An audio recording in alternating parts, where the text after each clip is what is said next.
Welcome to the deep dive. Today we're venturing into a really unsettling piece of work. You sent us excerpts from a text called Dead Sync, and it's definitely left an impression. It has that effect, yeah. So we're going to explore the dark and intricate relationships and the sort of manipulation that unfolds in these pages. Exactly. Our goal here is to really try and understand the disturbing dynamics at play between these characters, especially this peculiar Uncle Upper figure. Right. And the, quite frankly, shocking events that happen. We're talking power imbalances and some, truly disturbing insights into human behavior. Yeah, exactly. What we have here, in these excerpts, Right. is a stark, it's fictional, but still, a stark illustration of how control can be exerted. In relationships, specifically. Yeah, in relationships and the destructive path that can follow. Yeah. It's quite a dramatic look at the erosion of connection, really, under the weight of some external influence. Okay, so let's get into who we're dealing with. First, there's Anna and Tom, and their relationship immediately feels, fractured, doesn't it? Oh, absolutely. Right from the start. That opening scene right after intimacy, it's quite striking. Anna observes Tom with this almost detached quality. Yeah, that physical reaction, her fingers in her mouth, it's odd. It is. While Tom, very soon after, he seems repulsed by her, almost desperate to get away. And that's what's immediately apparent, isn't it? This fundamental mismatch in how they experience that intimacy. Totally. Anna seems to be, processing it intellectually, almost dissecting her own response. Right, like an observer. While Tom's reaction is just purely negative. Yeah. Visceral, almost. Yeah. That signals a huge emotional gap right there. A chasm, yeah. Then we have Uncle Upper, or Boehner Stoltz. Ah, yes, Uncle Upper. What a character he is. He's presented as this manipulative and quite eccentric individual. That's putting it mildly. He puts out this periodical, Uncle Upper's Weekly Wander, and his backstory is pretty wild. It's spelled for animal vivisection. I know. And a history of libel suits. It just paints this picture of someone operating way outside, normal societal boundaries. Completely. And his living space, you mentioned that too. Stark, modern. All the brushed aluminum and mirrored shutters. It feels cold. It really reinforces this sense of detachment, doesn't it? Yeah. Uncle Upper seems to actively cultivate this image, the aloof intellectual. Right. Someone who considers himself above conventional morality. These details about his past, his environment, they really build this feeling of a controlling, maybe even psychologically disturbed person. And we also meet Willie, friend to both Anna and Tom. Willie seems like the anchor, maybe. More grounded, anyway. Yeah, he seems genuinely concerned for Anna, especially as things start to unravel. And then there's the Weekly Wander itself, that publication. Wow. Deeply unsettling is the word. That excerpt we see Uncle Upper's thought for the second, describing the sadistic observation of a suffering dog. It really gives you a taste of the dark, misanthropic stuff it peddles. And Tom is clearly a follower. Almost devoted, it seems. Oh, completely. While Anna just hates it, has this strong aversion. So that periodical becomes this huge point of conflict. It's crucial. It's more than just a magazine. It represents a whole worldview. A cynical and cruel one. Exactly. That Tom embraces and Anna completely rejects. Right. And this just highlights the growing ideological divide between them. And it really underscores Uncle Upper's power, as the source of this toxic philosophy. So the core conflict that really jumps out from these excerpts is this imbalance of power. And the manipulation within these relationships, particularly Tom's increasing reliance on Uncle Upper's, twisted perspective. Yeah, and the breakdown of his connection with Anna because of it. It feels like we're watching a really painful breakdown of intimacy, step by step. Precisely. Yeah. The sources clearly map out this trajectory, increasing disconnection. Fueled by this external negative influence. Exactly. And Tom's internal shifts in perspective. It's a stark example of how embracing a toxic ideology can just devastate your closest relationships. Okay, let's dig a bit deeper into that deteriorating relationship. Anna and Tom. That post-coital detachment from Anna and Tom's disgust right after. It sets such a bleak tone. Immediately. It really does. It's almost like the act of intimacy actually pushed them further apart. Yeah. It's almost a clinical depiction, isn't it? A relationship lacking real emotional depth. Totally. Anna's analytical observation of herself. Contrasted with Tom's immediate revulsion, it just screams incompatibility in that moment. Makes you wonder if there was ever a real connection there. That's the question it raises, definitely. And then we get the coffee scene. It seems like such a small, everyday moment, but it's so loaded. It really is. Tom's almost possessive about his morning coffee, this sacred, solitary ritual. And then he just dismisses Anna's desire for, like, a simple shared moment, using that quote from The Wander. The Isle of Wight and the Ivory Coast thing. Yeah.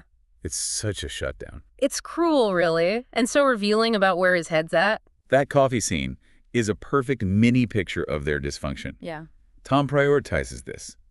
Pretentious, abstract line from Uncle Upper over Anna's basic human need for just connection. A shared cup of coffee. It shows exactly how Uncle Upper's worldview is actively eroding their ability to relate on a fundamental level. Absolutely. And that, surprisingly, escalates right into a full-blown argument. Oh, yeah. It had to. Anna's genuinely trying to connect, right? She's expressing her longing for that simple intimacy. And Tom is just completely dug in, entrenched in Uncle Upper's ideology. He dismisses her concerns, gets defensive about this sick, poisonous German junkie scribbler, as he calls him. He does. And the argument just lays bare that widening gap in their worldviews. Yeah. And it's coming from this place of, like, emotional vulnerability, wanting a healthy relationship. While Tide adopted the cynical, detached, arrogant stance, just like Uncle Upper. Exactly. He's not just disagreeing, he's actually belittling her for not getting this dark ideology. And it all leads to Tom just leaving abruptly. No real discussion. Just a casual, almost callous dismissal of her feelings, their plans, even knowing Willie was coming the next day. Sorry, it's all arranged, kid. So cold. His departure feels, it feels inevitable maybe, but still brutal. The outcome of this whole unraveling. Yeah. He clearly prioritizes his link to Uncle Upper and that ideology over Anna. The dismissive language, the total lack of empathy, it just shows how much his perspective has shifted under that influence. Profoundly shifted, yeah. Okay, now let's talk more about Uncle Upper's influence itself. It's not just the magazine, is it? No, not at all. It seems like Tom has completely absorbed this man's, like, misanthropic way of seeing the world. Totally. Even his internal thoughts. The killer slugs on the sidewalk. Yeah, that reflects this warped, negative view of humanity he's picked up. That internal monologue is really telling. It demonstrates the depth, how deep Uncle Upper's ideology has seeped into Tom's thinking. It's not just intellectual agreement anymore. No, it's integrated into his perception of reality, how he interacts with everything. He's filtering his everyday life through this cynical, misanthropic lens. And we see that play out when he talks to Willie, too. Oh, definitely. Willie, the concerned friend, just trying to check in. And Tom is just completely arrogant, dismissive. Attributes his weird behavior to studying killer slugs. And aligns himself even more firmly with Uncle Upper. Calls Willie a bore. Yeah. It's like he's adopted Uncle Upper's dismissive attitude towards anyone not in their little circle. Exactly. Tom's interaction with Willie shows how this ideology hasn't just damaged his relationship with Anna. It's alienated him from his friends, too. Right. He's embraced this sense of intellectual superiority, looking down on anyone who doesn't buy into Uncle Upper's dark, isolated worldview. It's a classic tactic in manipulation, isn't it? Isolate the victim. It really is. And Uncle Upper himself. Yeah. The character, his environment, it all seems designed to project this image of detached control. The eccentric habits, that unsettling background. And the description of his flat. Stark, almost sterile. It all contributes to this feeling of someone who isolates himself and exerts power in these really peculiar, disturbing ways. It's like the environment he creates is a physical manifestation of his mind. Exactly. Cold, detached, designed to reinforce his superiority and control.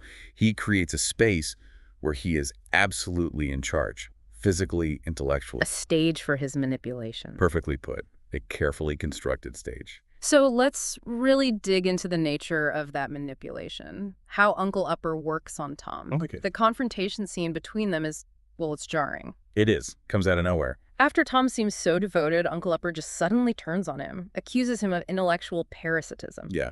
And blames Tom for ruining his life. It's a complete, shocking reversal. What's that about? Well, this sudden shift, it's a classic manipulative tactic, right? So? Uncle Upper likely built Tom up, fostered his dependence, made him crave his approval. Okay. And then, seemingly out of the blue, just tears him down. It keeps Tom constantly off balance. And reinforces Uncle Upper's power. Exactly. It's about creating this cycle. Seek approval, fear rejection. And that accusation, intellectual parasitism, even if it's vague, It's designed to hit Tom where he's most invested now. His intellectual connection to Uncle Upper? Precisely. And it might even be projection. Yeah. Manipulators often accuse others of what they're doing themselves. Interesting. And then there's this really bizarre stuff about switch time. Oh, yeah, that whole breakdown. Uncle Upper apparently can't distinguish tense. And there's this indelible image caused by Tom's presence. It sounds like a complete psychological meltdown. But it's also used as a weapon, right? A justification for suddenly being cruel and rejecting Tom. It's fascinatingly disturbing. And you don't know, is it a genuine break or just another layer of calculated manipulation? Right, it's ambiguous. Either way, it completely destabilizes Tom. Uncle Upper uses this seemingly profound but ultimately nonsensical explanation to just reassert his dominance. And justify ditching Tom, leaving him totally confused and vulnerable. That reference to the dog in the bone from the Weekly Wander, that really hits differently here, doesn't it? Oh, absolutely. Chillingly relevant. The parallel between the article and how Uncle Upper is treating Tom, this desire to control and observe suffering. It's a disturbing foreshadowing of Tom's treatment. He dangles this promise, intellectual fulfillment, belonging only to cruelly snatch it away, like the dog and the bone. And that detail about the clocks being in dead sync. Suddenly seems much more sinister, right? Yeah. It suggests this preordained, inescapable outcome for Tom, like it was all planned. It emphasizes that sense of a predetermined fate within Uncle Upper's game, highlighting the complete lack of agency Tom ultimately has. It's chilling. Okay, let's switch focus to Anna's response through all this. Right, because she has her own journey. Initially, she's really trying to connect with Tom, isn't she? Offering those small gestures of intimacy. Yeah, the coffee, just wanting to talk. And then we see her just descend into despair after he leaves. Her internal monologue is quite heartbreaking. That deep sense of loss, isolation, feeling like she's in this terrifying, uncontrolled descent. The falling plane metaphor. It powerfully conveys her helplessness. Anna's internal state is such a stark, poignant contrast to Tom's detachment and cruelty. Yeah. Her genuine attempts to connect, her despair. It just underscores the emotional damage Tom's transformation has inflicted, the loss of the relationship she hoped for. But then there's a shift, a real turning point. The phone call. Her call with Willie, it acts like a lifeline, doesn't it? Absolutely. A glimmer of genuine connection in all that darkness. And the decision to invite him over, it feels like a conscious step, an important one. It is, towards seeking out a different kind of relationship. One based on care, mutual respect. The opposite of what she had with Tom. That phone call is a crucial moment of agency for Anna. It shows her resilience, her need for connection, even after all that trauma. She's moving away from the toxic dynamic. Decisively moving away towards potential healing and maybe a healthier relationship. And that final scene we see with Willie, their closeness. Yeah. And then that symbolic act, breaking Tom's mug. Oh, yeah. That's powerful. It really feels like a definitive end to that chapter for her. Necessary, even. It's a powerful symbolic gesture. Yeah. Breaking the mud, literally with Tom's name on it. It signifies severing those ties. Consciously stepping forward. Into something new, hopefully healthier, with Willie. It's a tangible act of letting go. And then the narrative just takes this incredibly dark, violent turn. Yeah, it escalates fast. Tom tries to leave Uncle Upper's flat, but he's refused. And then the assault by Benny and Joe. It's just brutal, a stark reminder of the real-world consequences of getting tangled up in dynamics like this. The violence is shocking, yes. Yeah. Abrupt. But in the context of the story, it also feels like a brutal, maybe inevitable consequence. Of Tom getting so deep into Uncle Upper's web. Exactly. He likely thought he still had some agency, some control. But he was trapped, completely at Uncle Upper's mercy. The graphic description, the hat pin, driven into Tom's ear. It's truly horrific, a pivotal moment. The ultimate expression of control, isn't it? Yeah. And the devastating finality for Tom. It's a brutal, unforgettable image, underscoring Uncle Upper's absolute power and the catastrophic consequences for anyone who defies him. Or just outlives their usefulness in his game. Precisely. What's particularly disturbing, I thought, was how Uncle Upper's actions after the violence, they seem to mirror Anna's initial scene, remember? Ah, yes. The fingers in the mouth. Exactly. That detached, almost clinical observation of Tom's body. It creates this really chilling parallel. Yeah. Suggesting a cyclical nature of abuse, maybe? Or control? Or even a disturbing identification with the act of observing suffering. It's profoundly unsettling. It suggests Uncle Upper isn't just a manipulator. But someone who gets some deeply disturbing satisfaction. Maybe even sees a twisted art in exerting absolute control and witnessing the end result. It hints at a significant psychological disturbance, Yeah. way beyond just manipulation. And then we get the handwritten article, Uncle Upper's thought for the second, directly mirroring the earlier one about the dog, but now Tom is the dog, the observed subject. It solidifies that central theme of manipulation and control, reducing Tom to an object. And the detail about Uncle Upper having a stop clock identical to Tom's. That just underscores the calculated, deeply personal nature of this final act. Cruelty and dehumanization. The second thought is horrifyingly personalized cruelty. Uncle Upper hasn't just destroyed Tom physically. He's transformed him into the object of his twisted fascination. Meticulously documenting his demise with chilling detachment. The identical stop clock emphasizes the deliberate, almost ritualistic nature of it all. The complete erasure of Tom's humanity in Uncle Upper's eyes. Exactly. The end is so unsettlingly ambiguous, isn't it? It really lingers. Anna and Willie are sleeping soundly. There's a sense of peace there after the violence. But it's starkly juxtaposed with Tom's horrific fate. Right. And then that final image, Uncle Upper repeating Anna's earlier action, the fingers in the mouth thing again. Yeah. It just leaves you with this really chilling sense of his disturbed state and the lasting impact of his actions, even though Tom is gone. That ambiguous ending is powerful, though. It highlights how consequences aren't always evenly distributed in these situations. Sure. And the lingering presence of the abuser's psychological impact, even after the physical violence stops. Anna might have found some peace. But Uncle Upper is still Uncle Upper. Exactly.